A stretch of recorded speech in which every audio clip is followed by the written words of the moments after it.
Lepo pozdravljeni, dragi zbrani, v naši prijazni skoraj da dnevni sobi.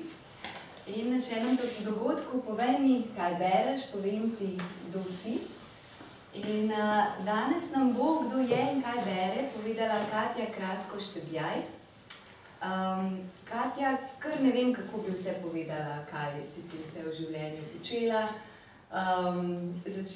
Bom začela pri splošnih stvarih, uspešna PR-ovka, novinarka, še prej urednica, mama, prijateljica, športnica, vodja prve ženske slovenske jadralne ekipe, tekačica na smučeh popularnih področjih. Kaj sem še vse pozabila? Zanimivo, da se sploh več ne identificiram s tem. Zanimivo, ko to zdaj pripoveduješ, mi je tako, kot bi pripovedovala o nekom drugem.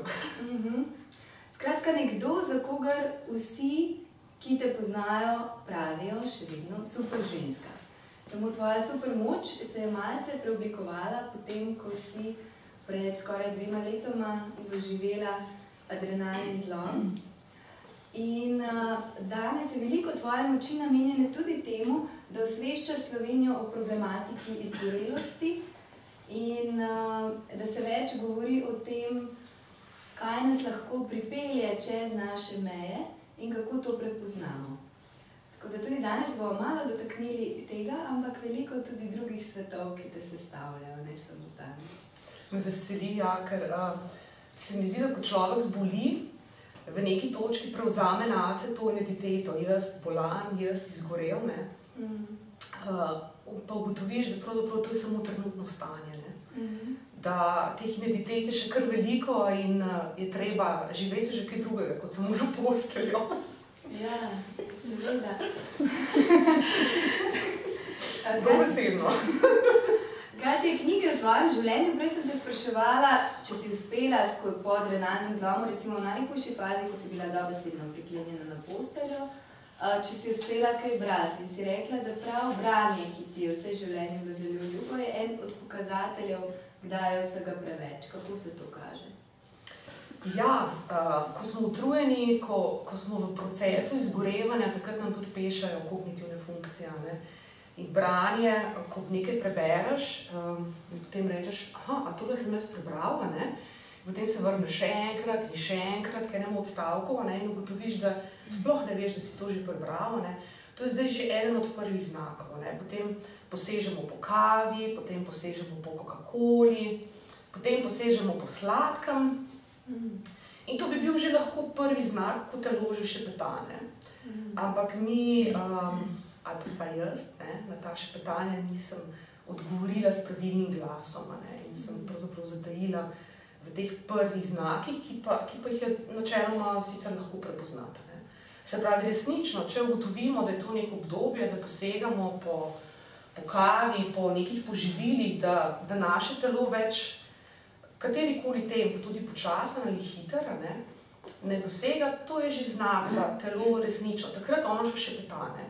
Ko začne pa kričati, tisto je pa že malo drugo, tisto je pa že drugače zgleda.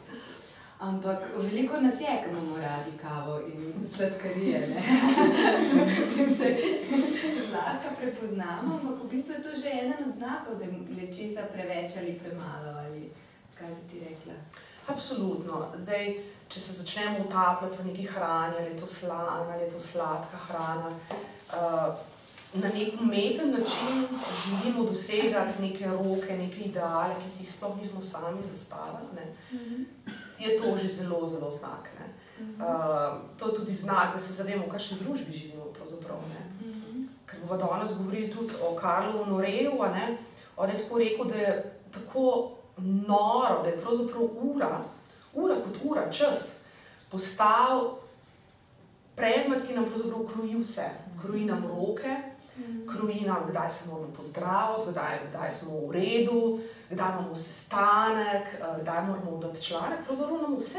Vse, stalno gledamo na uro, kdaj se moramo zbuditi, kdaj moramo spati, ta beseda, ki mi dve sicer nimamo radi, ampak dejansko se začnemo podrejati nečemu, kar sploh ni več naravno. In knjige so ti pomagale tudi razumeti, ko se je pri tebi začel sindrom izgorelosti, mogoče, če poveva to zgodbo na kratko, vendarle, za tiste, ki je ne poznate. Prva stvar je, da v bistvu splošni zdravniki to dostikrat spregledajo. Oziroma, kakšne so tvoje izkušnje? Ti tudi delaš veliko z izgorelimi, imaš tudi Facebook skupino Izgorelost in pot k sebi. Veliko vas je že, ne? Preveč, bom rekla. Najlepše mi je napisal prijatelj, ki je izgorel, ki so bila tudi skupaj hospitalizirana, profesor, zelo ugledan profesor na enem od ljubljanskih fakultet. Je rekel, veš kaj, ta tvoja skupina je kar popularna, to me sploh ne veseli. Ne? Ko je številka prišla čez 1000, smo se počasi začeli zavedati, da ljudje nimajo, da ne morejo z uradno medicino vzpostavljati pravega dialoga, kjer bi bili slišani, kjer bi bili videni in sistem, na žalost, ne ponuja rešitev. Ravno včeraj sem imela eno od psihoterapij in me vpraša, pa zakaj pri izgorelih ta res tako močna identifikacija, ne? Zakaj vstopamo tudi v izgorelost na enak način, kot smo izgoreli, ne? Če malo pojasnim, mi smo v življenju navajeni, če več delamo, se bo stvar rešila, ne?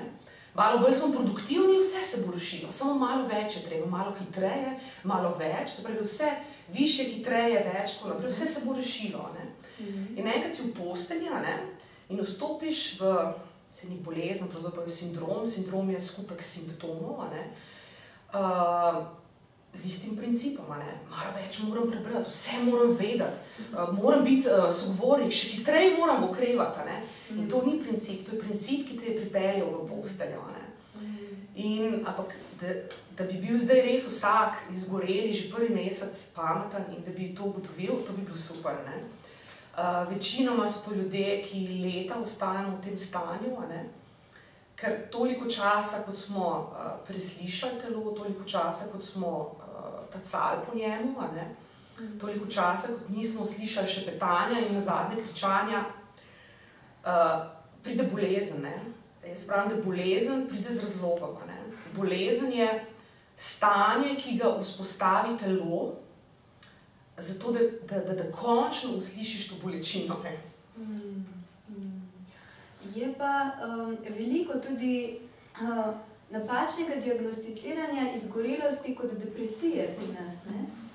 Ker v bistvu gre pa za ravno obratno naravnanost do življenja, ne? Pri depresiji za zapiranje pred življenjem, pri izgorelosti za mogoče pretirano odprtost do za obseganje vsega, kar je v življenju mogoče več, kot je mogoče dati v en dan, ne? Tisti, ki izgorimo, smo hitrici, ne? Smo hitrici, ne? Mi radi ugajamo, mi radi zadovoljujemo druge in zelo hitro pozabimo nase, ne? Smo tudi bolni perfekcionisti, ne? To so neki driverji, ki nas v to pripeljejo, ne? To se pravi, osebnostna struktura pri človeku je izjemno pomembna, ampak jaz vedno poudarjam, da nekdo to sicer lahko ima v sebi, ne? Ampak če tudi nekih zunanjih razmer, ki bi to samo še majčkeno podkrepile, ne? Ni, potem se tudi ta izgorelost ne more zgoditi, ne? Je pa zanimivo, ker je to zdaj postavljen tak moden pojem. Jaz pa včasih sem kar malo verbalno nasilna in rečem, ko ljudje rečejo, da so izgoreli, da so utrujeni, ne? Jaz sem šel na trening, jaz sem tako utrujena, ne? In dejansko mislijo vsi že, da so že izgoreli, da je utrujenost je že to, da imajo adrenalni zlom, ne? To je še zelo daleč od tega, ne? Namreč izgorelosti z počitkom ne moremo pozdraviti, ne? Če pa ugotovimo, da gremo na trening, pa 2 dni spimo, pa da je potem v redu, ne? No, pa je že znak, da nismo izgoreli, to je že, super, ne? Ključna razlika, če pa greva zdaj res k izgorelosti in pa depresija, ne? Je to, da seveda tudi osebnostna struktura človeka je zagotovo drugačna, ne? Kot sem rekla, hitimo, polni smo življenja. Mi imamo tudi eno veliko težavo in to je to, da mislimo, da bo vse šlo mimo nas, ne? Zato tudi izgorimo, ne? Ker zelo težko spustimo eno stvar, ker res mislimo, da bo konec sveta, ne? In najlepši občutek, se ne bom pozabila, da smo zdaj pri depresiji in izgorelosti, ampak bom vse šla v posteljo, ne, je občutek, ko ugotoviš, da dejansko čisto vse gre mimo tebe. Ampak to je super, to je fenomenalno. Telefon ne zvoni, ljudje začnejo pozabljati na te. To je res to, ti kot nenadomestljiv, nezmotljiv Superman, super, ljudje, kar mi brez tebe lahko, pa služba kar normalno, pa doma tudi, poglej, koliko je mož sposoben, kar naenkrat, se pravi, mi znamo tudi zelo, zelo zadušiti druge, s tem svojim perfekcionizmom, smo naporni. Zdaj, če bi bili sam do sebe, bi bilo to še zelo lahko, Zdaj, mogoče bo moški povedal, ampak smo tudi do drugih, ker pomeni, če si zahteven do sebe, si tudi do drugih, In problem diagnosticiranja je, da ker prideš tja brez energije, je takoj ta prva stvar, ne spiš, kljukica, nimaš energije, kljukica, pol tudi nič ne morate, ja res nič ne morem, ampak veste, 4 dni nazaj sem pa še tekla 3-krat okrog Blejskega jezera, pa ne vem, 3 tedne nazaj sem pa s prijateljico Marcelo, ne vem, ko sva prečkali najvišjo planoto v Evropi z tekaškimi smučmi, ampak ti si depresiven, ti nimaš energije, In zdaj, ko dobiš ta pečat, ni lahko, Moram reči, da tudi, kot sama vidim, da je pravzaprav sito osebnih zdravnikov je najhujše sito. Če čez njega ne prideš, je konec, In imam veliko kolegov, ki so se leta prepričani v tem, da imajo depresijo, jedli antidepresive, nič se ni zgodilo, obravnavani so bili čisto na popolnoma drugačen način, Tam se pravzaprav izoliraš od sveta, res nimaš volje, Mi pa volje imamo, samo energije ni, To je ključna razlika in te lahko ta diagnoza zelo, zelo determinira že v trenutku, Treba pa tudi povedati, da slovensko zdravstvo izgorelosti ne priznava kot bolezni, In da seveda na začetku dobiš, da si nek nevrotik ali da si depresivc ali karkoli, zato da lahko vstopiš v sistem zdravstvenega zavarovanja Slovenije, ker te kode, kljub temu, da je koda Z73, ampak ne velja kot neka bolezen, Tako da tudi, če dobiš neko štampiljko, ki načeloma ni tvoja, ni prijetno, moram povedati, S tem zadovoljujemo sistem in s tem zadovoljujemo to, da smo celo življenje delali in da zdaj si zaslužimo, da mogoče en mesec počivamo, In problem je tudi to, ker ko vstopiš v ta sistem, ugotoviš, da edini kompas je lahko tvoje telo, tvoj občutek, kdaj si pripravljen, kdaj je telo dovolj močno, kdaj so misli zbrane, kdaj si uravnovešen, da se vrneš v nek običajno življenje nazaj. Drugo pa je, ko ti nekdo, ki odpre tvoj karton, ima predvidevam tam 3 minute in reče, ta je pa že pol leta na bolniški, dajmo tole že malo posled delati. Ko ugotoviš, da nekdo drug, ki te sploh ne pozna, ki te ni videl, ki nima stika s tabo, odloča. In tako so tudi mene že 2-3 poslali delati, da sem potem znova padla. Tako da zdaj sem se odločila, zadovoljevala več potreb, sistema ne bom, ampak ključ je, da se poslušaš. In v torek sem na tej uradni psihoterapiji, ki mi določa 10 minut na mesec, mi določa, ali sem jaz v redu, da znova vstopam v službo 8 ur na dan. Urban ve, je bil zraven, sem povedala, da dovolj je, da mi postavljate roke. Roke sem samo jaz lahko postavljam. In tudi postavljanje mej, če že govoriva o teh nekih driverjih, asertivno vedenje ni ravno tisto, kar smo mi obladali, zato smo zdaj tukaj, kjer smo. Se pravi, znati se je treba postaviti zase. Če ti nisi okej, tudi drug ne more biti okej. Če ti nisi zdrav, tudi tvoj otrok, tvoj mož ne more biti okej. Se pravi, neka zdrava sebičnost, da postaviš meje, je v bistvu zelo zdrava. Ker jaz se včasih pohecam, da mi se ukvarjamo samo s tistimi stvarmi, ki jim rečemo ja. Ker če rečeš ne, potem se ti ni treba ukvarjati s tisto stvarjo. Tako da iskati krivdo drugje bi bilo zelo nepravično. Mi imamo mehanizme, s katerimi lahko to že prej zelo omejimo. Se pravi, lahko rečemo ne, brez opravičila. ne morem, ne da se mi, ne gre, ne znam, karkoli. Vse je v redu. Prej ste se že mečkano dotaknili z govorom o sistemu, bi zdaj počašla kar knjiga. In smo se dogovorili, da bomo šli od teh bolj splošnih družbenih tem k tvojim bolj srčnim, bolj najbolj tvojim.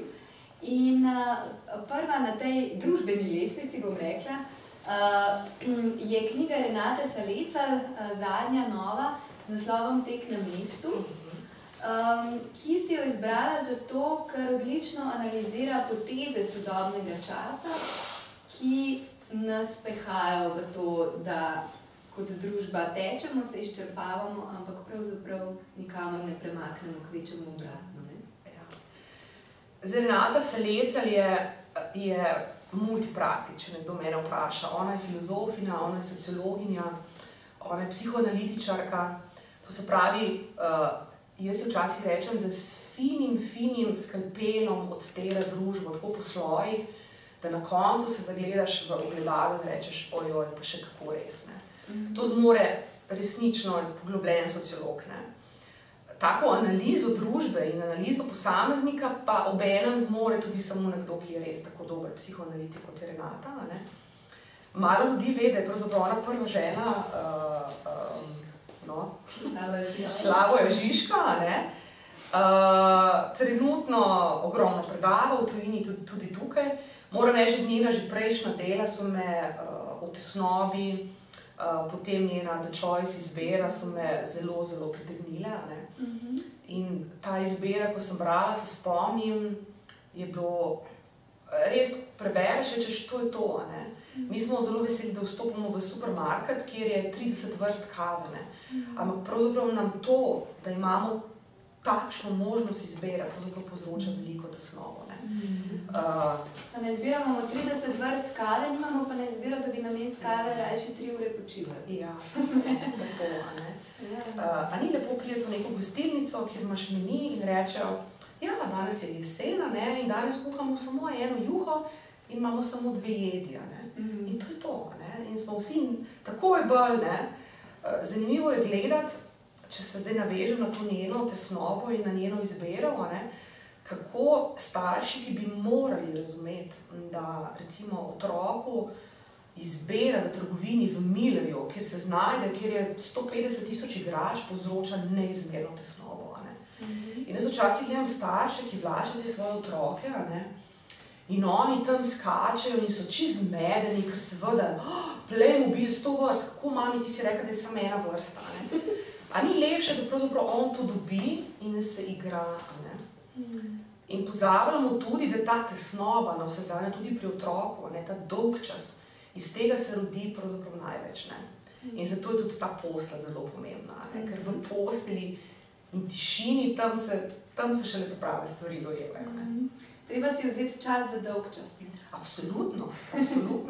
Če pogledamo recimo, ne vem, mene zelo fascinira šport, jaz sem delala zelo veliko športniki, če pogledamo najboljšega biatlonca na svetu, še vedno, jaz mu rečem, čeprav ima že 42 let, Björn Dahlem, on recimo sem gledala njegovo osebno zgodbo, kako on začel teči na smučeh. Ni bilo tako, kot je v Ljubljani navada, da potem starši 5-krat na teden razvažajo otroke. Joj, sem videla, kako on premika nogo, to je že, zdaj pri 6 letih vidim, da je to pa že potencial, da pa mogoče pa tudi zadnji čez nervko strelov, to je pa že, bi bilo pametno usmeriti v biatlona. Ne, z njim se ni nihče ukvarjal. Ti ljudje, večinoma ti otroci, nazadnje tudi Jakov Fak in drugi vrhunski športniki, oni so bili sami sebi prepuščeni in iz te, tu, v tem prostoru, v tej praznini, ki v bistvu ni negativna, se rojeva veliko. Na vsezadnje bomo pa ugotovili, ko se bomo ustavili tudi pri stresu in pri drugi strani stresa, da ljudje si predstavljajo, da samo srečno življenje in življenje brez stresa ima smisel. Ampak na koncu merijo, da ljudje, ki so brez stresa, so najbolj nesrečni ljudje na svetu. Torej, se pravi, neka mera dolgočasja, neka mera brezdelja, umerjenosti, tišine, neusmerjenosti, to je fantastično. To je super. Kaj te prej si omenila, da si ob določenih momentih, ko si brala Tek na mestu, Renate Selecen, doživela, točno tako, ne bi mogla boljše opisati, da si se prepoznala. Mogoče se še spomniš kakšnih mest, kjer se ti je to zgodilo? Ja, zanimivo je bilo Tek na mestu, kako pa se mi hitimo, ne? To mi je bilo že prvi naslov, ko sem prišla do tega odlomka, ki se ukvarja predvsem s hitenjem, ne? Mislim, da je odlično odstera našo pozicijo staršev, ne? Ko razlaga, da to je projekt še preden je sploh v trebuhu, ne, ta otroka, ne? To ljudje že doktorirajo iz tega. Zanimivo je, ko govori recimo o aplikacijah, ne, da danes ne znamo niti rož več zalivati brez aplikacij, ne znamo psa, ker mora zvoniti, pol 12, čas je za psa, ne. Kako smo dejansko kruti, ne, da recimo obstajajo aplikacije, ki ti spustijo elektrošok, ne, če ti danes nisi tekel, ne. Kako res sami sebi povzročamo tesnobo in bolečino, da resnično plujemo v tem neoliberalizmu v neko smer, kjer resnično mislimo, da hitimo, ne? Ampak v bistvu tečemo na mestu. Ne? Zdaj, če pojasnim, kaj je ona pravzaprav s tem želela povedati. Ne? Ona je želela povedati, da v tej ideologiji neoliberalizma res živimo samo za trenutek. Ne? Mi trošimo, zdaj imamo 1000 evrov, brez veze to za 5 let. Kaj bomo čez 5 let? Ne veš, ne? Imamo partnere, zdaj ga imamo, kaj bo čez 5 let, ne? Tako včasih zelo dobro tudi odstera to, da pravzaprav vsak čas, pa vsaka družba ima svoje razumevanje časa. Ampak trenutno ta neoliberalizem pa ima to, da tukaj in zdaj je treba biti srečen, ta pozitivna, konstantna naravnanost, ki si meni zdi res bolana. Nisem še namreč nobenega videla, ki bi ga te neki pozitivni aforizmi pozdravili depresije, če se malo pohecam. Tisto zbudi se in vse je v tebi in tako naprej. Jaz sem kdaj tudi slabo, pa kdaj sem tudi žalostna, pa s tem ni nič narobe. Predstavljajte si, če, ne vem, moja dva otroka mene ne bi videla sitna, mene ne bi videla zdolgočasena, mene ne bi videla utrujena koncu koncev. No, tako me nekaj časa niste videla, zdaj pa to že pokažem zelo dobro. Ampak to je to. Morate videti tudi, na kakšen način imam sebe rada. Tako kot sem se imela do zdaj, nisem bila v redu zgled. Namreč na tak način, kot sem imela rada sebe, sta tudi sinova, Goranc in Lovro, dobila, da fino se zanemarjate, to se samo za druge razdajate, sebi ni treba niti prisluhati, počitek, kaj pa je že to, tako da se pravi ta hitrost, ampak v bistvu miselnostno smo pa zelo na teku, uživamo samo ta trenutek, Zelo mi je bilo pa zanimivo to, ko govori o hitrosti kot fenomenu dokazovanja. Mi hitimo, mi hočemo biti hitrejši na treningu, mi hitimo z avtomobili, ampak vse to počnemo, da se dokazujemo. In to, ko je pa rekla, hitrost je povezana s smrtjo. To mi je bilo kako? Hitrost je povezana z dokazovanjem in smrtjo. Ja, mi če dalje bolj treniramo, hočemo biti hitrejši, ker se hočemo dokazovati, ampak na drugi strani nas pa ta hitrost, ta stres, norega intervalnega treninga lahko dejansko smrt privede. Tisti norci, ki recimo, hitijo na avtocesti, to oni počnejo z razlogom, ker iščejo mejo. Oni iščejo mejo. In ta meja v hitrosti in med smrtjo je zelo, zelo tanka. In zato je ta paradoks, da pravzaprav tečemo na mestu, živimo za ta trenutek, ampak v bistvu pa hitimo nekam stran od sebe, stran od odnosov, stran od etike. Zanimiv halo efekt mi je bil, ko je rekla, da pravzaprav je največji odpustek, ki si ga dajemo, da toliko govorimo o etiki. Ampak govorimo zato, da se nam bolj ni treba tega kazati etičnega vedenja. Ti si sploh v osnovnem svetu verjetno soočena s praksami, ki prav podpirajo to mašinerijo. Zelo podpirajo. Všeč mi je tisti odstavek v knjigi, recimo, ko pride na eno tako kot neke vrste strateško konferenco neke korporacije slovenske, in kot sociologina, psihoanalitičarka pravi, jaz sem mislila, da sem vstopila v cerkev, To so bili verniki, naša firma, a ne, hitrost, produktivnost, mi smo najboljši, a ne, ja, ne, ta učinkovitost, produktivnost, dobiček, a ne. In reka, to so verniki. In Bog ne dej, da bi jim kdo oponiral, ne, to pa zna biti v bistvu težko, ne. Tako da vrhunska je tudi tam, kjer opisuje recimo medija, ne.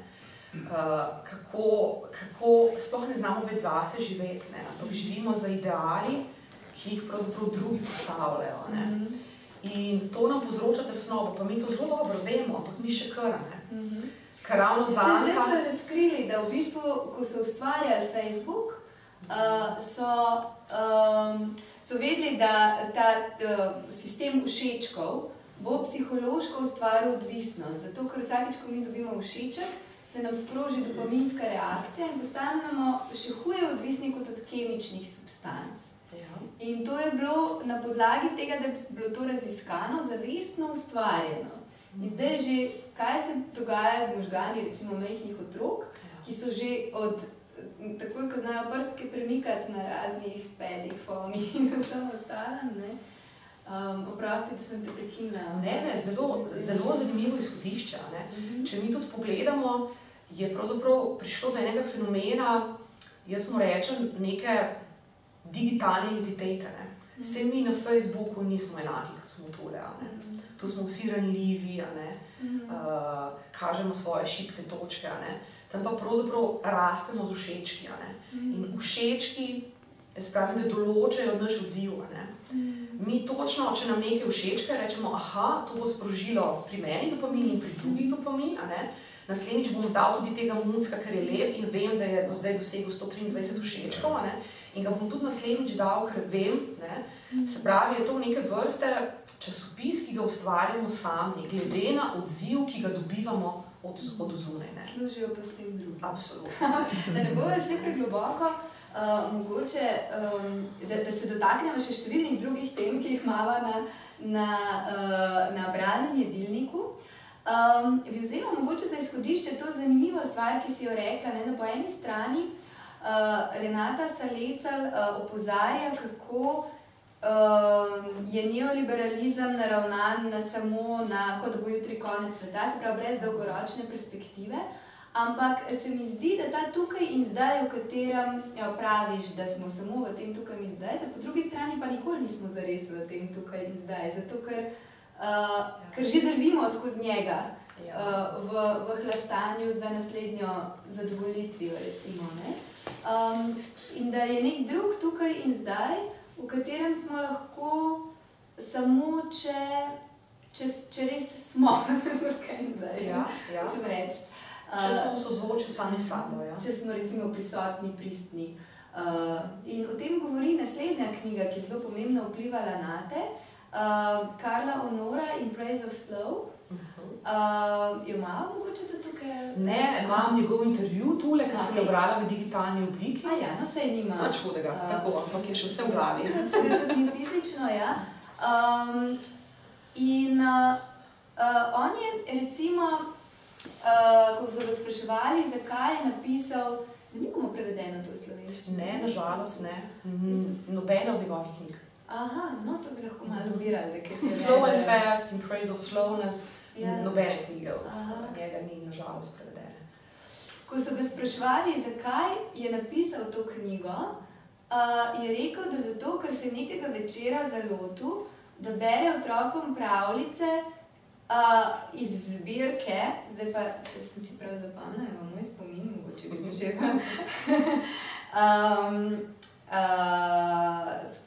skratka, mislim, da je bila zbirka, kako najlepše pravljice v 60 sekundah, ali nekaj. Skratka, pravljice strnjene na 1 minuto, ne? In da se je zavedel, da to je pa zdaj že res noro. Da se misli pravljic pa ni ljubile 60 sekund. Ja.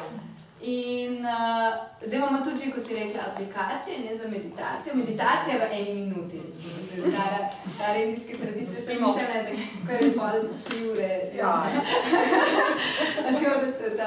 Še niso neoliberalizem, se pozna. Tako da bistvu ta ideja hitenja in je zato napisal hvalnico počasnosti, ali kako bi se to dalo prevesti. Kako si ti srečala s to knjigo in na kak način te je zaznamovala? To je bila pa knjiga, ki je tudi v nekem trenutku rezonirala z mano. Ker glavna poanta knjige je to, da v bistvu hitimo skozi življenja, ampak v resnici jih pa ne živimo. In v bistvu življenje bi bilo treba živeti, ne pa hiteti, pa čim prej. Pa čim več. Pa čim več in tako naprej. In mi je bilo všeč, ko je govoril o tej kulturi hitrosti. In to sem se prepoznala povsod. Jaz sem delala v stroki odnosov z javnostmi, kjer čez pol minute ni bilo narejeno do konca sveta. Pa še v kriznih situacijah? Tako, pa še specialistka sem za krizno komuniciranje. No, pa v posli pa res vidiš, da kar vse gre mimo, pa krize, pa te kličejo, ampak kar vse gre normalno mimo. In potem se vrneš v službo in rečeš, mogoče bo to jutri, in še kar normalno je svet in tako naprej. Ampak tisto, kar je bilo pa ključno, tisto, kar je mene poklicalo v njegovi knjigi, je bilo pa to, da ni to samo hvalnica počasnosti, ampak da je pravzaprav v nas, da zberemo tempo. Da najdemo svoj avtentični ritem. Tako. Mi lahko ob eni stvari hitimo, ob drugi stvari pa se lahko počasnimo. In tako zelo dobro reče. A ne bi bilo noro, če bi Mozarta igrali prehitro. A ne bi bilo noro, če bi prehitro seksala. Torej imamo radi nekje stvari, da grejo v svoj tempo, tudi Mozart ne more iti, tam kjer je, ne vem, tempo tak, ga ne moremo prehitevati. In to je tisto, to je v bistvu sinonim sodobne družbe. To je tista zanka, v kateri se vsi znajdemo z izgovori, v smislu, ta družba je nora, vsi samo še hitimo, ampak pozabljamo pa bistvo, da imamo možnost izbire.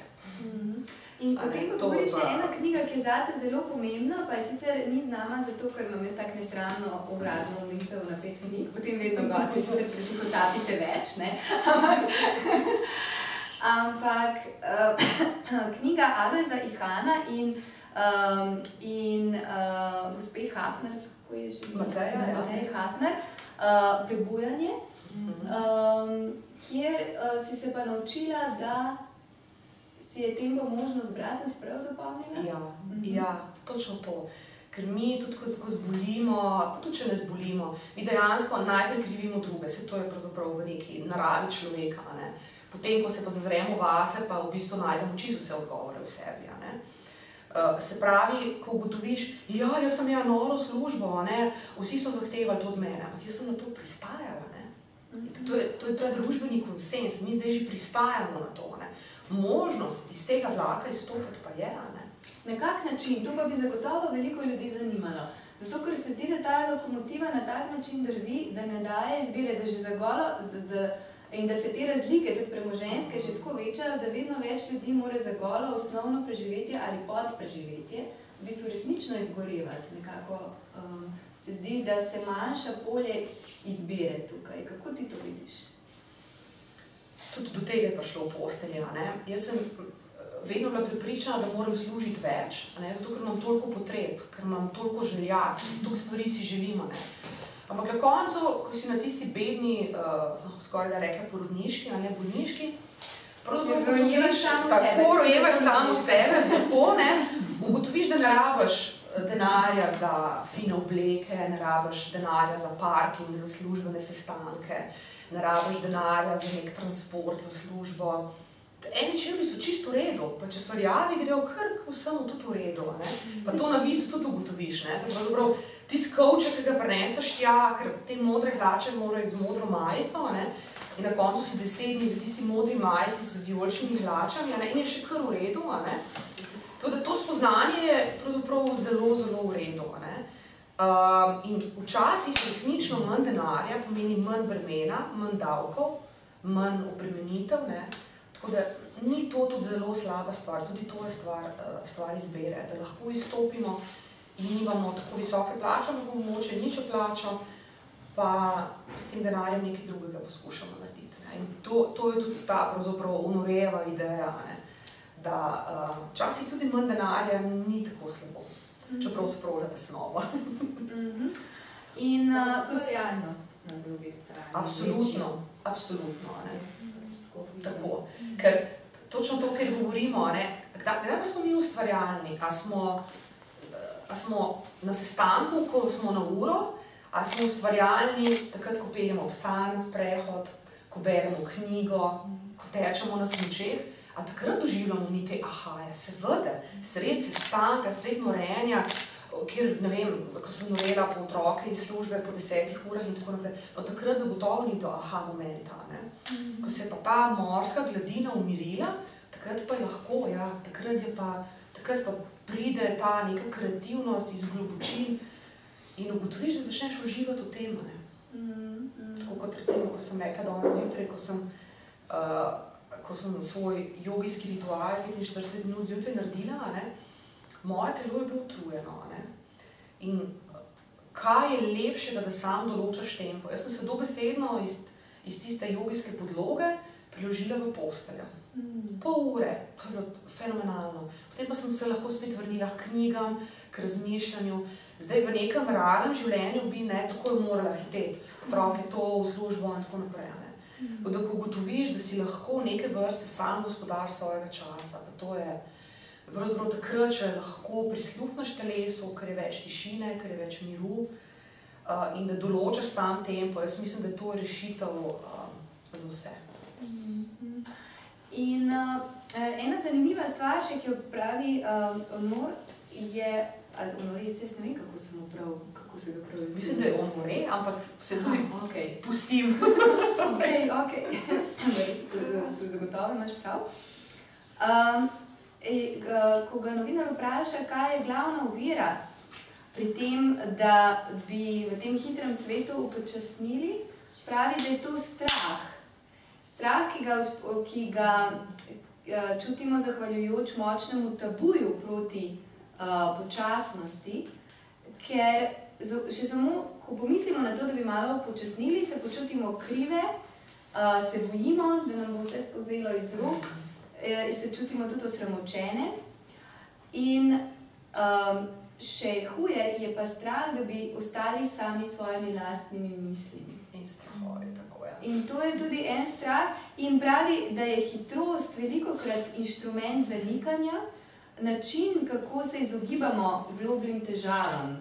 Namesto, da bi se soočili s tem, kar je v naši življenju narobe, ali pa z nekimi bolečinami, ki jih prenašamo sami sabo, se zamotimo s tem, da smo kar naprej hitimo in da smo kar naprej zaposleni. To je tudi ena od reči, ki se je učiš od prijateljice iz Gorelosti, od te stroge učiteljice. Biti seboj ni lahko, ne? Ne, seveda, ne, ker soočati samim sabom pravzaprav je ne samo veliko energije, ampak terja tudi veliko strahov, da premagaš. Ne. Recimo iti v neko zelo poglobljeno psihoterapijo, ne, tu ni hec, to ne greš na tržnico po bombone. Ne. In to je taka never ending zgodba, ne, ampak jaz zdaj si že upam trditi, da pravzaprav iz teh globin se pravzaprav rodi največ, ko se začneš spoznavati, ko se umiriti. Jaz mislim, da mi vsi zelo globoko v sebi vemo, da je počasneje bolje, ampak poskušamo to še vseeno zanikati. A ni lepo, ne vem, ko si daš glasbo, pa pripravljaš hrano, pa začutiš tisto moko, pa začutiš, kako narežeš korenček, pa gre to lepo, pa si daš muziko v tistem tempu, ki tebi ustreza, ali da greš v McDonald's, pa požreš neko hitro hrano, potem takoj na drug sestanek. A ni knjigo z nekim časom, ki ga določa tvoja kognitivna sposobnost prebrati, ali jo preberati točno do določenega roka, do določene ure, kot bi rekel Honore. In to je tisto ravnovesje. In biti sabo pa seveda, ker naenkrat je vse tisto, ko si tlačil, se to napolni. Jaz včasih rečem, da je to pravzaprav kot reka, ki je niso meliorerali. Da v bistvu se te usitline so se nabirale in naenkrat najprej bila divja reka, pol pa kar ni bilo več reke, ni bilo več življenja, ni več te pretočnosti. Zaradi tega je tudi ena meni najbližjih definicij pravzaprav bolezni, zdravja, biti prisoten tukaj in zdaj. Ne? Če si res prisoten tukaj in zdaj, ne? To je, se pravi, telo je pretočno, čutiš se, odgovarjaš si na vse signale, ki jih telo dobiva, ne? In garantiram, da pa ne zboliš. Ne? Če pa se to nalaga, ne? Se pa temu reče v psihoterapiji, da je to disociacija, pravzaprav, če si predstavljamo, vsak del pusti en del v sebi, ne? Ki ga mi potlačimo. Ne? In to je neka zamrznjena mentalna slika, ki je tam. In zaradi te zamrznjene mentalne slike ni več pretočno telo in enostavno reče, halo, stop. Ne? Zadnjič je prijateljica razlagala, tudi z zelo tempom, bila je vodička kolesarjenja po celem svetu in so se po dolgih letih videli. In je rekla, na kaj to? Jaz ne vem, kako to, ampak imela je spiralen zlom, zdaj ima šraufe tu, že 1 leto na bolniški. Vsi so rekli, se to ni nič, na kaj to se to ne more zgoditi. Ja, nekako te ustavi. Nekako telo najde način, da te bo ustavilo. Jaz sem srečevala ljudi, ki jim je odvzelo glas, ki jim je, recimo, jaz sem imela v hospitalizaciji gospo, ki je imela desno stran telesa, ki ga ni več čutila. Zdaj, telo je najvišja oblika inteligence in mi se lahko pretvarjamo, da ono ne sliši, da mi to tlačimo, da mi to pod polšta dajemo, pod preprogo, ampak tam bo vedno ostalo. In ko pride tišina, to je zdaj tam, problem, ne vem, zdaj karikiram, problem z babico ostaja, problem z možem ostaja, finančni problem ostaja, vse ostaja tam. In potem si se pa resnično primoran, spet sva primoran, ampak tle pa res si primoran, se soočiti sam s sabo. In še le, ko te bolezen dobesedno odreže, ko te prisili, da se umiriš, da si prisluhneš, takrat sploh lahko začneš šele delati. Tudi Aristotel je zelo pomenljivo povedal, da v gladini, ki je vzvalovljena, fizikalno se ne moreš videti. V neki gladini jezera, ki pa je merno, je pa odsev jasen. In zaradi tega jaz čedalje bolj poudarjam in tudi v kakšnem svojem intervjuju povem, da smo malo pozabili na to neko mentalno higieno, ko se včasih temu reklo. Da mi res, mi smo navajeni, obleko moramo dati umiti, zobesi moramo umiti, ampak tisto, kar je pa tu esencialno, pa pozabljamo. Namreč vsak impuls sproži določeno misel in ta misel sproži določeno čustvo. In to čustvo ima vedno, to je pač tako je, ima reakcijo v telesu. In tudi če mi to želimo zanikati, bo nekje v telesu, nekje bo to, ali bo to zdaj koleno začelo boleti, ali bo to križ, pa nismo čisto sigurni, pa zakaj križ, pa saj jaz sem star 35 let. Ja, telo vedno najde šibko točko. In zato pravim, telo je najvišja oblika inteligence, ničesar ne pozablja, opozarja, nazadnje pa kriči. Ampak po drugi strani pa rešitev ni, kot si že rekla, da bi se poskušali izolirati od življenja in živeti v popolnem miru, ker so že modreci, ki so se umikali v Himalajo, ugotovili, da ni mogoče, ker tam pa so druge težave, ki se pojavljajo še večje.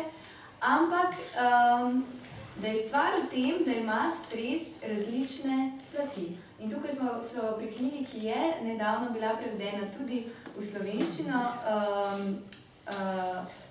Kelly McGonigal, Druga stran stresa. Od nje pa si se naučila kaj? Povej nam, kako lahko na stres pogledamo z druge strani, kaj je bistvo stresa. Stres je tudi relativno nov izum, v bistvu šele od začetka 20. stoletja, ali kdaj že, se v bistvu govori o stresu. Predtem niso ljudi uporabljali sploh besede stres in ni bilo koncepta za stres, čeprav je bilo stresorjev, zelo veliko lakote, bolezni, vojne. Zdaj živimo na nek način v našem mehurčku, recimo, ne govorimo o večini sveta, ampak mehurčku, v katerem še vedno smo, nekako v ko je v coni velikega materialnega obdobja in obodja na nek način, po drugi strani pa imamo vsi občutek, da smo popolnoma prestresirani. Ja. Zanimivo je, ne? Stres, če vas še kakšen tak uvod, če je zanima, ne? Ta koncept poznamo pravzaprav tam iz 30 let 19. stoletja, približno 1935-36 je bil to en madžarski nevrolog, ne? Ki je imel ene podgance in na tistih podgancah je začel delati svoje poskuse. Ne?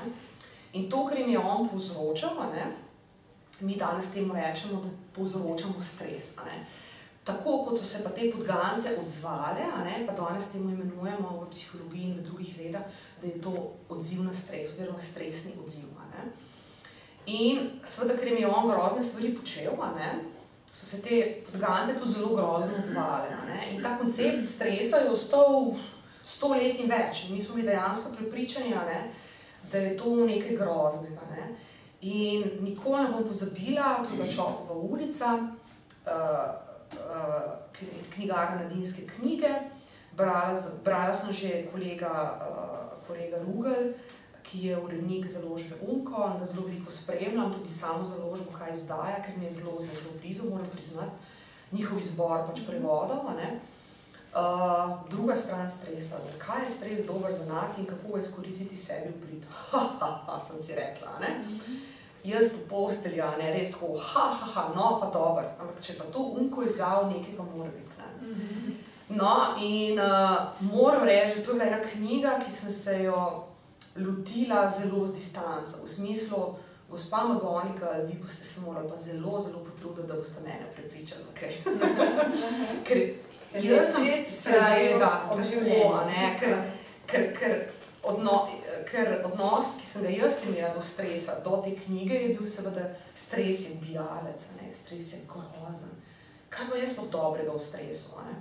Ja, poglejte me danes, stres nas združuje, stres nas je pripelje v tule, stres nas poveže, stres ima v nas sproži en tak nagon po preživetju, stres nas povzdigne na neko raven druge zavesti, nam zviša pritisk, zato da smo bolj opolnomočeni, da se nečesa lotimo, da ne naštevam en kup enih dobrih stvari. In najprej sem še tako z distanco gledati in sem videla, da gospa Magonika vodi na Stanfordu oddelek za psihologijo, no pa že mora biti to nekaj, to ni neka taka literatura, za na plažo. In sem šla najprej poslušati njen TEDx talk, ki je eden najbolj poslušanih TEDx talkov in me je zelo prepričala. In že ko sem prebrala, tako da je nekako približno prva strana, če bi morali povzeti svoje občutke glede stresa, katero trditev bolj drži za vas? Poskušajte sami pri sebi odgovoriti na to. Stres je škodljiv, zato se mu je treba izogibati, ga zmanjševati in obvladovati, ali B, ni minus točk tlele, Stres je koristno, zato ga moramo dopustiti, izkoristiti in sprejeti. V tistem stanju, to je bilo A, B, kaki A, to je edino, pogledajte, kje sem, No, potem sem pa dejansko videla, da kombinacija stresa in prepričanja, se pravi, odnos do stresa določa, ali bo ta stres resnično ubijalec ali ne bo. Začne s poskusi, ki so jih delali v Ameriki, in so dejansko, recimo, bom dala en tak primer, ki bi me zelo zanimivo, so, kako bi temu rekli, čistilkam v hotelu ali pa sobricam v hotelu, so rekli, recimo, to, kar vi počnete, to je zelo stresno, to je, vi boste čez 5 let, to je tako stresna služba, tele rjuhe, vse umazano, ne vem, pa skozi letite iz prvega v tretje nadstropje in tako naprej. Potem so naredili pa miselno intervencijo, in potem razložila, kaj je ta miselna intervencija, z drugo skupino, ki so jim pa rekli, biti sobarca, genialno, zgubite največ kil, to ste skozi v pogonu, seksi, po enem mestu zgubite vse kile. In one so si rekli, pa se pa to je res, Se pravi, nam odnos, ki ga imamo do stresa, se pravi, prepričanje dejansko nas determinira. Če smo mi prepričani, da bo nas stres v gonobu, pa da je izogibanje stresu, kot je povedala, edina rešitev, potem se bomo zelo hitro ujeli v to neko zamko, ne, da je to nemogoče. Ne. In zelo dobro pove, da stres je škodljiv, ampak kadar ni, ne. Zdaj boste rekli, kaj pa je zdaj to, ne. Ja, to pa res ne razumemo. To pa je res ne, to se mi zdi ključno, kar sem si izpisala, ne. Zdaj, stres nam lahko poveča tveganje recimo za zdravstvene težave, razen kadar se trudiš za dobrobit skupnosti, recimo, ne. Stres nam v resnici lahko poveča tveganje za umrljivost, razen kadar ima življenje smisel. Stres poveča tveganje za depresijo, ne? Ampak ljudje vidijo tudi korist v svojih bitkah, ne? Na koncu koncev, če imamo drugačen odnos do stresa. Ne? Stres nas lahko res da ohromi, ne? Ampak razen kadar ljudje menijo, da so nesposobni. Če pa mi mislimo, da smo sposobni, nas pa ta stres ne bo ohromil. Ne? In še ena zanimiva trditev, ne? Da nas stres, če smo prepričani, da nas lahko nesposobi, seveda razen, kadar pomaga pri doseganju uspehov. Ne? In če mi dejansko takole pobrskamo malo po svojih odzivih na stres, ne? Mi vsi vemo, da imamo pozitiven pa negativen stres, da ne bomo šli v to teorijo stresa, ne? Pa kaj je stres. Ne? Stres je pravzaprav navaden odgovor na držljaje, ki jih dobiva telo. Ne? Ampak jaz vedno povem na tiste držljaje, ki so nam pomembni. Ne? Ker najbrž niste pod stresom, če si morda dati hlače gor. Ne? Pod stresom ste, recimo jaz sem bila danes, ne, ampak sem ta... Tako, evo, očka, točno to je lahko stres, ne. Ali pa, če pa ti prepoznaš, danes, ne vem, malo se mi je puls zrasel, ne, najverjetneje mi je tudi kortizol in adrenalin sta druge funkcije danes dobila, ker sem malo pod stresom, ne. Če pa to obrnemo sebi v prid, ne, da sem zaradi tega mogoče malo bolj produktivna bila danes in sem res bila, ker sem vedela, da me to čaka, ne, pa sem dejansko predrugačila odziv na stres in sem predrugačila tudi, kakšen je imel ta stres vpliv name. Tako da to je res taka, se mi zdi zelo velik odmik od tega, kar smo mi pravzaprav navajeni, da nam stres dela. Ne. Ampak, če sem prav razumela, je pa v bistvu ključ v smiselnosti. Ja. In pa v nekem delovanju, ki presega zgolj kratkotrajni sebični interes posameznika. A sem prav razumela poanto? Res je to, ne. Stres, če pogledamo, ima dolgoročne učinke, ne. In ima tudi dolgoročne dobrobiti, ne. Ker mi se na dolgi rok, če zdaj pogledam sebe, recimo dobro leto, ne vem, in pol v neki bolniški in tako naprej, ne. Ampak na dolgi rok, ne, sem jaz psihično veliko bolj odporna, ne. Ta bolezen, ali pa sindrom, da bom natančna, ne, me je povezal z ljudmi. In če pogledamo stres, recimo po naravnih nesrečah, to je noro, kako to poveže ljudi. Če se malo hecam, pa če lahko grem zdaj k seksu, ženske so prepričane, da po seksu za eno noč, da ni vezi, ni res. Ker telo v tem pozitivnem stresu sprošča en hormon, ki ima povezovalno funkcijo. In zato se mi navežemo, začnemo upati, da mogoče pa ta vseeno z nami nekoč bo. Tako da to je lahko samo na papirju tako, v resnici pa telo poskrbi, da se mi povežemo, da najdemo rešitve, da vidimo nek globlji smisel v stresu, da koncu koncev nam gradi v angleščini tako lep izraz, resilience, mi temu rečemo psihična odpornost, pa se mi ne zdi tako zelo primeren izraz, ampak bom zato ga rekla še v angleščini. Vzdržljivost. Vzdržljivost bi pa tako, psihična vzdržljivost recimo. Jaz zagotovo nimam enake psihične vzdržljivosti, kot sem imela recimo leto in pol nazaj, ko sem krešnjena. To se pravi, resnično nekaj dobrobiti, ki niso samo v tistem trenutku, ampak imajo predvsem dobrobiti na nek zelo dolgi rok. Prav na mesto izogibanju stresu kot takemu, bi bilo dobro, da človek ugotovi, kaj je za njega v nekem trenutku smiselno delovanje in deluje po svojem ritmu stresu navkljub. Zdaj, če strnem vse te ugotovitve, vseh knjig. In zagotovo bo stresno, zato da spremenimo družbene pogoje, recimo, ampak to je en stres, ki bi bil vreden, da se ga vsi skupaj kot družba lotimo. Zdaj, izogibanje čemurkoli izjemna oblika samodestrukcije. To se treba zavedati. In stres, absolutno. Če mi se izogibamo letu, zaradi tega, ker nam višina in prostor dela tesnobe, si pravzaprav, če dam čisto banalen primer, zdaj kot leta, nam to izogibanje povzroča večjo tesnobo. Ker recimo ta let bi me peljal na Norveško in jaz bi se razmišljal, joj, kako bi bilo zdaj tam, ampak ne, mene je pa strah leteta. Če bi se pa soočila s tem strahom, bi bilo sicer težko, ampak zagotovo bi bilo pa to manj tesnobe na dolgi rok kot to, da se izogibamo. Pa tudi z druge plati, jaz mislim, da je čisto nemogoče. Ne samo, da je samodestruktivno, izogibanje stresu in tesnovom in tako naprej, ampak je to čisto popolnoma nemogoče. In to ni rešitev. Zaradi tega jaz to dostikrat rečem, da ta New Age scena, da se v bistvu samo premakneš samo v neko meditacijo, samo v neko jogo, ne da bi bil resnično v stiku sam s sabo.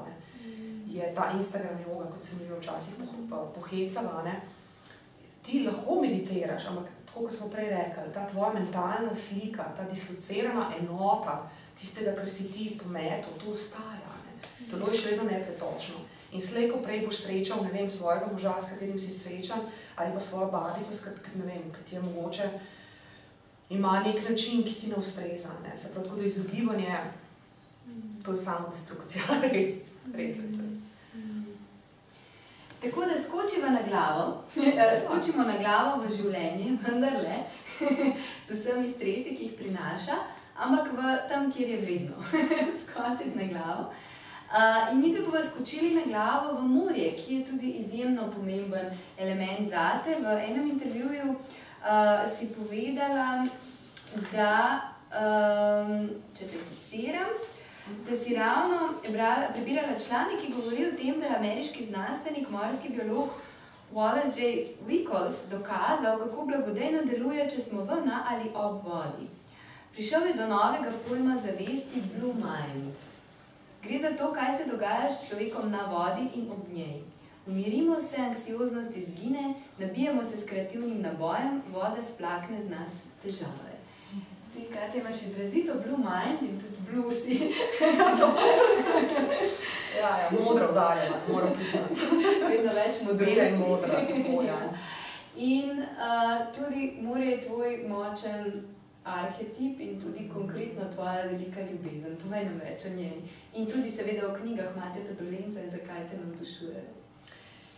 Ja, morje je res nekaj tako primarnega. Če že pogledamo, v bistvu z morja smo prišli, koncev, Kellerman v enem odličnem romanu, ki ima poenostavljen, ampak zelo močen naslov Morje, reče, in kaj drugega je človeško dihanje, dihanje človeka, in kaj drugega je človeško dihanje, kakor dihanje morja, z katerega smo prišli. Pravzaprav, tam smo doma, Mate pravi, da je v bistvu naš popak, da to je v bistvu nek otok, da smo povezani in da smo pravzaprav vsi neke vrste insulomani, da hrepenimo za morjem, hrepenimo za otoki in da puščamo te svoje stopinje tam. In jaz verjamem, da vsak človek si najde tudi svoj otok. Tam, kjer, to je tisto, tam, kjer prineseš velik kovček, ampak nazadnje noziš tisto eno majico, cel teden. To je tisto, neka energija, ki pravzaprav s tabo rezonira. To je pa energija zame, je to energija otoka Visa, Biševa, Sveca, to je tak morski arhipelag, zelo daleč stran, Ko že prideš v Split, pa misliš, da je že konec sveta, se usedeš na trajekt, še 3 ure, in potem iz Visa greš še pol ure s prugo, in če se malo pohecam, ampak zdaj sem se res spomnila ene prigode, se vračamo enkrat iz Biševa nazaj in smo na čolnu vzeli še 2 Američanki in moj mož, ki ima izjemen smisel za humor, sprašujem si 2 Američanke, pa kje sta se pa vidva znali, če se to ni Zagreb, če recimo, da sta preleteli v Zagreb, iz Zagreba v Split, iz Splita na Vis, potem iz Visa na Biševo in zdaj sta na drugi strani Biševa, nič mu ni bilo jasno, No, potem oni dve razlagata in ker nas je res čakala zelo močna burja in nabijanje, to pomeni v val, ko smo se nazaj peljali, reče Urban tako v smehu, lahko pa naredim še vajno fotografijo. Zakaj pa? Ja, mogoče je pa zadnja, Potem je bilo pa konec, in sta rekli, da nikoli več se ne boste vrnili na Biševo, potem smo se seveda na kopnu sprijateljili, ampak kopno je resnično prostor, ki ne odpušča, Mislim, je lahko morje, Je lahko prijazno, lahko pa tudi ni prijazno. In tudi za podmorje bi jaz enako rekla, tam ni prostora za napako. Ali je to potapljanje na vdih, to je tudi beseda, ki me je mati naučila, Mi večinoma v Sloveniji uporabljajo ljudje potapljanje na dah, Se mi ne dahnemo, ampak vdihnemo, Je to potapljanje na vdih, Ali apneja, kot temu rečemo, lahko je to potapljanje z jeklenkami, lahko je to jadranje, lahko je to zgolj samoplavanje. Vse to je res poseben svet, ki ga moraš spoštovati, ker nikoli ne veš, kdaj se zelo hitro spremeni. Je pa to vzporeden svet. Meni je enostavno že od majhnega, ko sem dala prvič z masko ali pa glavo spodaj, nikoli nisem več želela sploh goriti. To je svet tišine, to je vzporeden svet in jaz pravim, da yoga, meditacija je nekaj, kar je pravzaprav lahko potapljanje na vdih. To sta dva tako svetova, kjer se najdeš na popolnoma drugačen način. In nasploh si velika, govorili smo pa o knjigah, to sem pozabila povedati, o Zvezdje Jadran in pa z Atlantide. Mateta Dolenca, pa mogoče, če kaj rečeva še konkretno o teh dveh knjigah in njunem mestu z njim. To pa je nasmeh. Mislim, da se že po nasmehu vidi, da sta to dve moji knjigi. To sta resnično knjigi, ki gresta kamorkoli z mano. Kamorkoli grem na morje.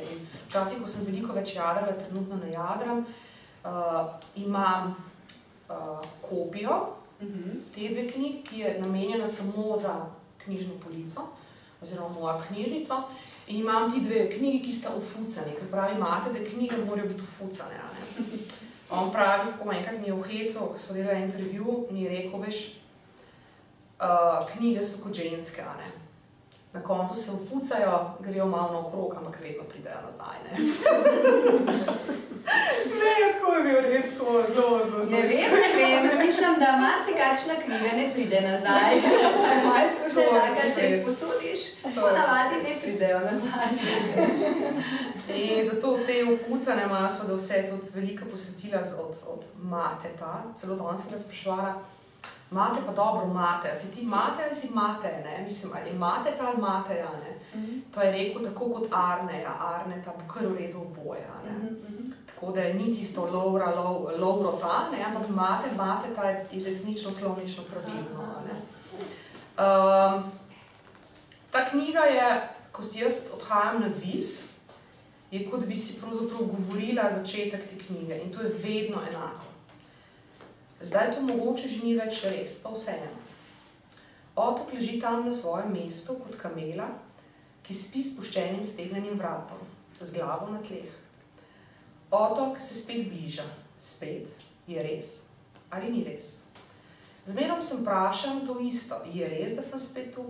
In ali je res, da je otok še tam?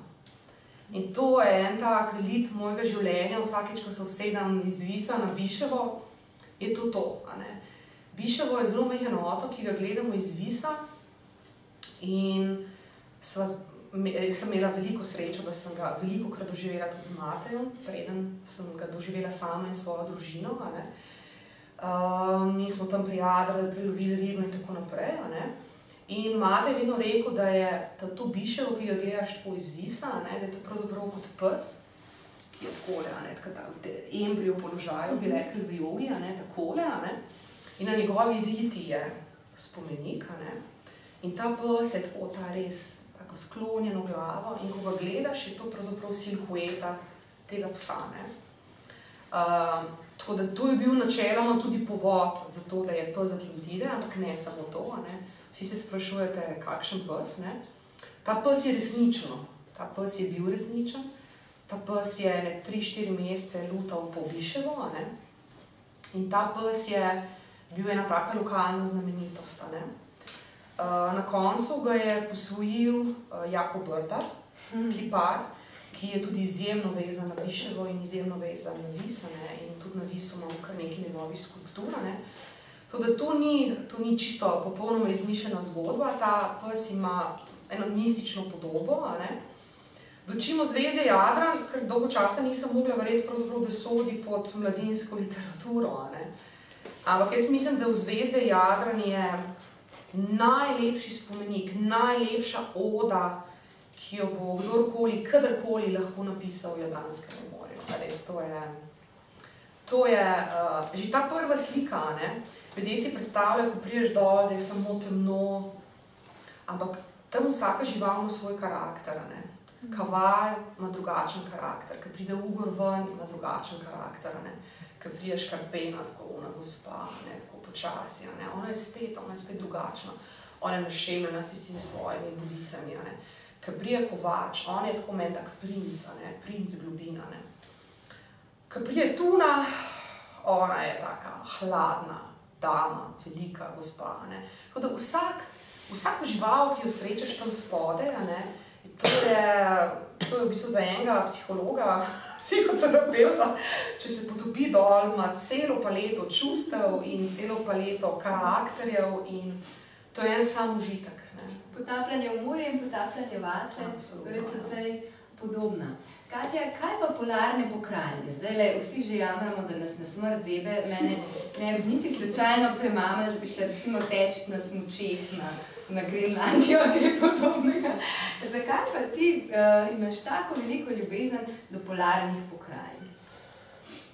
To se mi zdi zanimivo, kaj pravzaprav pa je sneg. Sneg je tudi voda, samo drugo agregatno stanje, če pogledamo. Bela in modra si rekla. Absolutno. Ko človek okusi to belino, to tišino, to ni vonja, ni zvoka, samo prostranost, s prijateljico v Marsi. Smo to okusili, to je nadnaravno. In takrat ti si, tako kot si pod vodo, si tam, si samo sam sabo. Si so svojo pulko, si s svojim nahrbtnikom, imaš dolžine, pravo more, Maržani temu reče Surja Murja, to je v bistvu kot neke vrste belo morje, morsko morje. Si pravzaprav, to je zelo, zelo, zelo podobno. In zanimivo je, da to je ta mraz, ta polarna območja, je tudi v mojem DNK-ju zelo veliko. Jaz sem kot otrok bila obsedena s knjigami o teh polarnih raziskovalcih in nažalost mota mojega sinova zdaj tudi to obsesijo. Imam končno nekoga, ki to želi poslušati, o Shackletonu, o Scottu, o Amundsenu, o Nansenu. Ona se že smeje tam, gremo spet kam na jug, ampak če mi res pogledamo, meni se zdi vse to, kar je zdaj, tako nefascinantno v primerjavi s temi ljudmi, ki so se podali v takih srajcah, recimo, Perry in kompanija na severni pol, ali pa tiste, ki so osvajali južni pol. To ni bilo Montmetk, to ni bilo Gore-Texov, to ni bilo ovčje volne. To so bili kitolovci, to so bili ljudje, ki so imeli zelo malo izkušenj z smučmi, pa so se recimo podali. Oni so se podali najprej, recimo na Antarktiko priti, ti moraš celo morje, ti moraš prejadrati. In če so že pri Antarktiki, je bil tale Amundsen je bil zelo tak lukav. In on, ko je s to svojo ladjo Fram, ko je seveda najprej moral priti do južnega pola, do tega Eartha Evansa. Malo več nam še povej, ker mi nismo tako zelo posvečeni v Antarktiko, kot ti, tako da zdaj ne vemo točno, o kom govorimo, saj jaz ne. To smo pa dva osvajalca južnega pola. Ampak govorimo pa o knjigi Antarktika, ki jo je napisal Jean-Claude Bartol, risoroman, grafični roman, in ilustriral ga je pa zelo izjemno uspešen slovenski risar, po imenu tega ne bi ugotovil, Bernard Collet. Jaz sem tudi šele, ko sem raziskovala knjige, ki si jih izbrala, ugotovila, da je v bistvu to slovenski avtor. In to je knjiga, ki jo morata tvoja otroka znati na pamet, skupaj z ogromno ostalimi rečmi, ki jih mama zraven pove. ta knjiga je bila... Zdaj pa mi pa še ne vemo toliko kot tvoje otroci, tako da malce bolj poljudno, gospod profesor, prosim. Ta knjiga je bila načeloma kupljena za Voranca in Lovra, a ne? Ampak to je vedno z izgovorom, a ne? Tako, kupimo vedno kaj za to, da lahko tudi sebe pocartamo, a ne? Tako je vedno, a ne? In tudi knjige so pač neke vrste, da sami sebe pocartamo, a ne? Mi je bilo fascinantno, da je sploh Antarktika, da je to, ko sem najprej prebrala, to resnična zgodba noter, ne? Se pravi, ko se Amundsen in Scott odpravita na prvo osvajanje južnega tečaja, ne? In če to, da je pa to v stripu, a ne? In da je to slovenski avtor, to je bilo pa sploh fascinantno, a ne? In to so pravzaprav 3 stripi, ki so združeni v knjigo, a ne? In če bomo najeli tam, ko recimo že Amundsen pride, so stvari silno resnične, a ne? Moja dva sinova sta morala gledati pol tudi slike, ki si imamo jaz kazala na iPadu, kako je to v resnici bilo, a ne? Ta šotor in kako so recimo to norveško zastavo posadili, ne? Zgodba je zelo identična tej zgodbi, a ne? Resnični zgodbi, a ne? In to je to, da leta 1910-11 pravzaprav se 2 velika raziskovalca tiste dobe, in to sta Scott in Amundsen, Scott Anglež, Amundsen, Norvežan, seveda, ne? Odpravita na bitko na Južni pol, ne? Amundsen je bil en tak zelo zanimiv človek, ki je rekel, da se mu je zgodilo diametralno nasprotno to, kar je pravzaprav hrepenel celo življenje. On se je želel odpraviti na severni pol, ampak ker sta bitko že napovedala tukaj 2 raziskovalca, rekel je brez veze, da se 3 mi tam gužvamo, ne? Bom šel pa jaz na Južni pol, ne?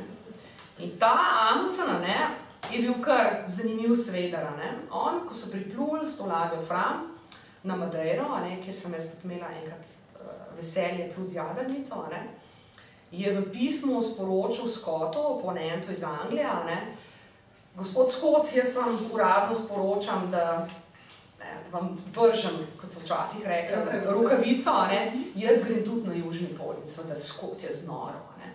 Scott je pa dobil v tistih letih zelo veliko angleškega denarja, to je šlo seveda za prestiž in čast, ne.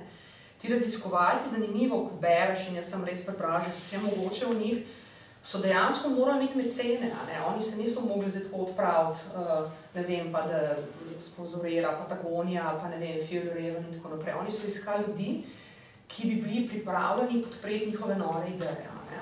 Tako da Scott je bil tako veliko potezen, ne? On je kar v Timeu objavil, da on se odpravil na Južni pol, ne? Amundsen si je pa mislil, jaz počakal, da pridem na Madeiro, pa bom pa takole lepo dal rokavičko, ne? No, in ta njuna konverzacija se je pravzaprav zelo dolgo časa nadaljevala, ne? Ker kot vemo iz zgodovine, Scottu ne uspe prvemu Amundsenu in njegovim tovarišem, ne? In je bil spet znova zelo predrzen, ker je v šotoru na severnem polu, to je tista zastava, ki sem jo prej pokazala, ne, napisal spoštovani kolega Scott, ne. Puščam vam to pismo, upam si vas drzniti prosit, ne, da ker boste prvi za mano, dajte vi še to kralju Hakunu poslati, ker boste najverjetneje prej doma kot jaz, da sem bil prvi na Južnem polu. Da to Scotta razsulo, ne. In tudi Scottove zapiske in njegove ekipe so seveda najdeli, ne, in ta odziv so tudi čez nekaj let seveda tudi najdeli. Ona sta bila zelo velika rivala, nista si dala pustiti dihati, ne. Če pogledamo tako Antarktiko, ne, Amundsen je štartal tule iz Kita zalivov, ne, iz Kita zalivov, iz rta Kitov, iz rta je Evans, pa je štartala angleška posadka, se pravi Scottova. Zdaj že v osnovi, ne, sta bila to 2 popolnoma različna koncepta raziskovanja. Scott kot Anglež, ne, gentleman, ki načeloma sploh ni vedel točno, kako se s smučkami to dela, ne, pa on je šel dol, zato ker je želel biti prvi na Južnem polu, ne. Bilo je pa zanimivo, da Scott, ne, je pa, ne vem sicer kako, prišel na idejo, da bo on vzel za osvajanje Južnega pola konje, ne. In to je bilo tisto, kar je pravzaprav Scotta pokopalo, ne. Da si predstavljate konje v snegu, ne, to nekako ne gre skupaj, ne. Norvežan na smučah, to pa gre, ne, pa vse, to pa nekako vidite, da je tudi ta smer, ki se je tudi danes nekako nadaljevala, ne, se pravi 2 popolnoma drugačna principa, ne. In Scott je imel, on je bil zelo znan Captain Oates, ne? Je imel recimo človeka, ki je skrbel samo za konje in to je bil tako Captain Oates, ne? Njega so klicali ful grdo, kao konjski mojster, da je bil, da pač skrbi za konje, da zato je dober, ne? In njihova taktika jih je pravzaprav pogubila, ne? Amundsen je pa vedel, Norvežan, to so zelo pametni ljudje, moram malo pripomniti v hecu, ne? Ljudje so imeli izkušnje s smučarijo, imeli so izkušnje z mrazom, z premikanjem, ne? In on se je odločil pa za lahko varianto, ne? Da si bojo naredili kar nekaj baznih taborov, da bojo prišli do južnega tečaja, ne? In v bistvu se je izkazalo kot edino, tudi danes velja, lahek, hiter, ne v življenju, ampak na odpravah, lahek, hiter, mogoče neke vmesne postaje, biti spoštljiv. Amundsen je sicer veljal za zelo strogega človeka, ampak kako pa ga ljudje opisujejo, recimo po zapisih, ki so se ohranila, ne, pa je bil na tej recimo odpravi pa izjemno demokratičen, izredno je tako prisluhnil in tako naprej. Ne. One seveda zgodbe zmagovalcev so vedno lepe, ne. Zgodbe tistih osmoljencev so pa veliko težje in tudi zgodba Scotta, ki seveda je prišel in je najdel to, pa še to mu je napisal Amundsen, da če želi še kaj opreme, da jo bo tudi pustil, pa da si jo lahko vzame, ne. Da si predstavljate Scotta, ki je prišel in je videl ti šotor z norveško zastavo, da ga je prosil, da naj to pismo, pa da naj si še malo robe vzame, ne. No, Scottova, kako bi rekla temu, posadka, odprava, potem na poti nazaj seveda umre, ne. In ta Captain Oates postane neke vrste fenomen žrtvovanja, tudi v tem polarnih raziskavah, ne. Njegovi pajdaši so doživeli grozne stvari, ta Captain Oates recimo je tudi gangreno, ne. In zelo znan je ta njegov stavek, ko je pravzaprav šel iz šotora in je rekel "It may take some time", ampak v bistvu on je pravzaprav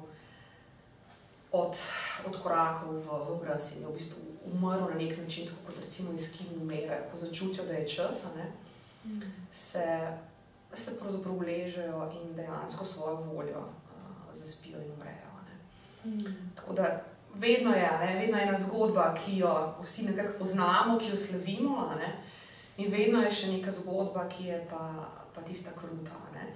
Tako da zanimivo je res, da ta Antarktika pa to, pa ne samo otrokom, na zelo zanimiv način predstavi Antarktiko kot kontinent, ne? Malo kdo recimo ve, da je to kontinent, ki ima v povprečju najvišjo nadmorsko višino. Ljudje si tako predstavljajo, da je to neka ravnina, po kateri se odpelješ s smučkami in to je to, ne. To je najbolj hladen, najbolj vetroven tudi kontinent, ne. Kar se mi zdi pa zelo pomembno in zato ima tudi Antarktika eno zelo posebno mesto. Ne samo zaradi mrazu in snega in tako naprej. Antarktika resnično ostaja en redkih nedotaknjenih svetov, ne. Malo kdo ve, da Antarktika je pravzaprav zemlje, ki je določeno za mednarodno pogodbo, ne. Se pravi, države so se zavezale, da bojo tam potekale samo raziskave in miroljubni procesi, ne. Tako da to se mi zdi tudi izjemno pomembno, kljub dejstvu, da dejstvom, ki jih te odprave prinašajo zdaj nazaj sodobne in govorijo o tem, da dejansko Antarktika se zmanjšuje in tako naprej. Pa vseeno to ostaja nek poligon miru, raziskav, napredka in zato ima tudi, se mi zdi, neko tako posebno mesto v mojem srcu. Se vidi, ker mislim, da bi v Antarktiki lahko še celo noč poslušali. Kaj, če bi ti Boga otroka. Ampak za konec samo še eno vprašanje in to je glede skupnega vašega družinskega branja in krasen ritual imate, kako to storila. Ja, ta ritual je bil že prej zelo močen, ampak zdaj smo nek kotiček v stanovanju razvili, ki mu rečemo oaza miru, ne. In to je... Vaša zasebna Antarktika se bo Ja, šakaj to nas izmišljujemo in Amundsen, tako ga oživim skozi knjige in ta oaza miru je prostor za refleksijo, za mir, temni, skakanja, kričanja in to je prostor, kamor se pravzaprav zatečemo vsi vsak večer, ne. In si berete. In si beremo, včasih je tako, da Voranc in Lovro poprosita, mami lahko bereš. Meni je ta stavek, ki mi je neznosno blizu, to je tako, kot da te poprosi ne vem kaj in to zelo rada tudi postorim, seveda oba že bereta, stara sta 7 in 9 let. Branje je tudi njun zelo pomemben ritual, ne. Ampak mi je všeč, da je to tudi nekaj, kar nas povezuje, izjemno nas povezuje, da berem tudi zelo radi v naravi, zjutraj, zvečer, po noči. Tako da, bom rekla, družba dobre knjige je včasih boljša kot družba ljudi lahko.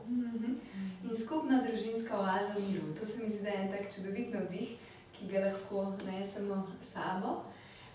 Za konec, če vas pa vprašam, bi kdo želel še kaj, kdo še kakšno vprašanje za Katjo, kak komentar, bi kdo kaj dodal, karkoli?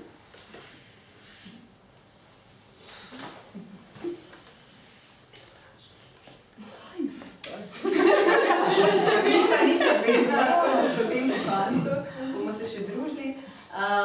Mislim, da je bilo to zelo bogato potovanje, Katja, skozi tvoje knjige, skozi tvoje uvide, skozi tvoje modrosti. Najlepša hvala, da si nas popeljala skozi svoje svetove. In ti želim, vsem nam želim pravzaprav oazo miru, ampak da v tej oazi se pa napojimo zato, da zunaj zdržimo oziroma uspešno jadramo na smiselnem stresu. Tina, hvala tebi za povabilo. Rada bi ti pa podarila eno knjigo, ki je tudi v meni bila zelo pomembna v tem procesu. In to je, kako različne kulture po celem svetu najdejo svoj notranji mir. In so zbrane prakse iz celega sveta. Zato pravim, da včasih se moramo vrniti k tem babicam, k tem osnovam.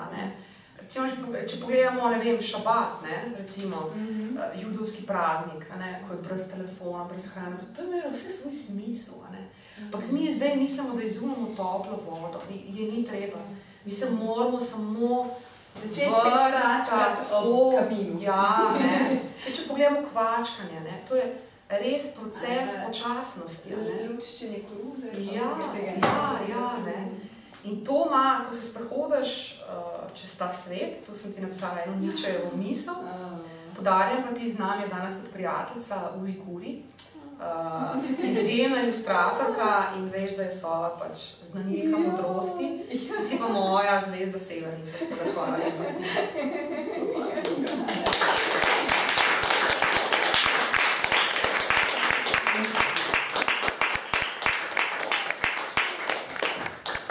Zdaj pa, če ste zabi dva stavka še imate za na konec, včasih je zanimivo, kako najdemo, včasih nas knjige pokličejo. No in tole sem jaz poturala seveda svojemu starejšemu sinu za brano značko. Imate Dolenc maščevanje male Avstrije, in je točno tako, da bo mogoče zaključil to najno in pravi, tako on zdaj živi v Bohinju. On ni več na Biševu, kjer je preživel ogromno časa. In pravi, da tudi jezero je podobna voda in razlaga, kako se zvečer spravi spat, kako sliši to vodo.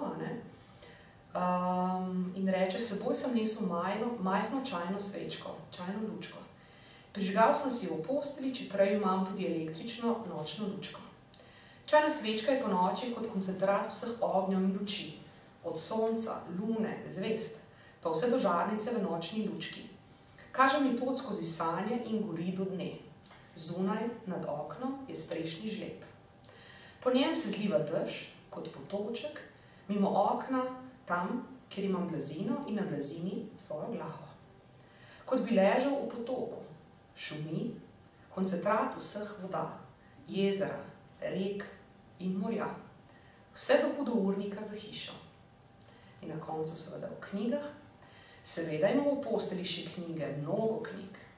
Knjige so reka in ogenj v moji glavi. Celo ko spim. Kdor ima knjige, potoček in plamenček, ni nikoli sam. Hvala, Katja. Čudovit zaključek, ne bomo nič rekla. Hvala tudi vam, da ste prišli. 7. decembra se ponovno vidimo, ko bo moja gostja Nina Granda, urednica revije Outsider. In prav zanima me, katere knjige bo prinesla. Do takrat pa veliko zanimivega branja vam želim in hvala. Hvala.